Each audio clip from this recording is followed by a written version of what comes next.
Indian weddings are big, designed to impress, built to be unforgettable. The lights, the outfits, the endless buffets. Together they make weddings a rupees 10 lakh crore industry, second only to food and household spending across India. But what we don't see are the hidden costs. Maxed out credit cards, months of planning pressure, and food that never makes it past the plate. Now for a generation rethinking how we spend and what we value, this kind of excess feels out of sync. So when a bride decided to do things differently, it wasn't about being minimal, it was about being intentional. Hi, I am Nishtha and this is how I plan a sustainable wedding. Printed wedding cards. I just didn't see the point. They costed money, took forever to organize, and honestly, most of them just ended up in the trash. So I thought, why spend so much on something that disappears after a few days? A typical Indian wedding prints 300 to 500 invites, costing anywhere between rupees 10,000 to rupees 50,000, most of which are discarded within days.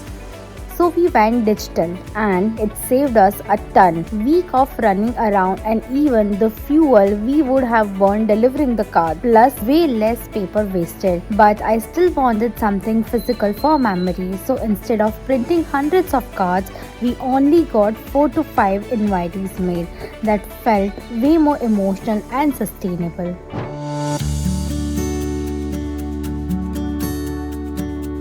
जब मेरी शादी fix हुई तभी मैंने सोच लिया था कि जब भी मैं अपने द डी डे पे जो भी पहनूंगी वो साड़ी होगी। सो जब मैं अपनी ब्राइडल शॉपिंग करने गई थी तो मैंने बहुत सारे लहंगे भी देखे, वो बहुत ज़्यादा ब्यूटीफुल थे, मैंने कुछ ट्राई भी किए। मुझे सेकंड थॉट आया, in this seen my sister came in and she guided me very well. Actually उसने मुझे बोला कि अगर आप एक लहंगा लेते हो राइट, तो आप उसको अगर दूसरी बार नहीं पहनोगे तो this is like you are wasting your money right, but अगर आप सेम साड़ी ले रहे हो तो you can wear this hundreds of time और आप उसको नेक्स्ट जनरेशन को भी पास कर सकते हो। Bridal outfits alone account to 15 to 20% of an average Indian wedding budget, with many lehengas costing rupees 1 to 5 lakh.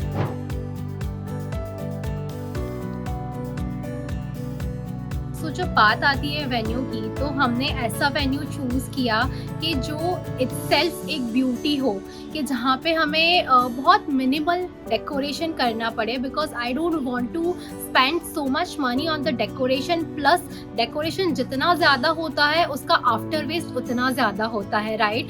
जैसे हमारा जो डेकोरेशन पार्ट था वो हमने बहुत ज़्यादा मिनिमल डेकोर किया। तो मेरी शादी में जितने भी फ्लावर्स यूज़ हुए थे वो सारे मैरीगोल्ड फ्लावर्स ही थे और उससे ही हमने पूरा वेन्यू डेकोर किया था। In typical Indian weddings, securing the venue and everything that goes with it alone can eat up to 30 to 40% of the budget, with many couples spending rupees 7 to 10 lakh or more before food and decor even starts.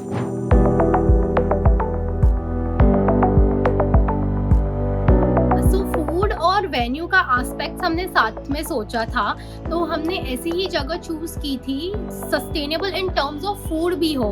तो मैंने ये भी सोचा कि जो menu है उसको limited कैसे बना सकते हैं और इतना ज़्यादा स्प्रेडेड मेन्यू ना हो कि उतना ज़्यादा फूड वेस्ट जनरेट हो। So we see the both the aspects, one the venue and second the food. Indian weddings, catering is one of the biggest expenses, costing anywhere between rupees 1,200 and 2,500 per plate and making up to 25 to 30% of the total wedding budget. With guest lists crossing 400 people, even a single function can run into several lakhs.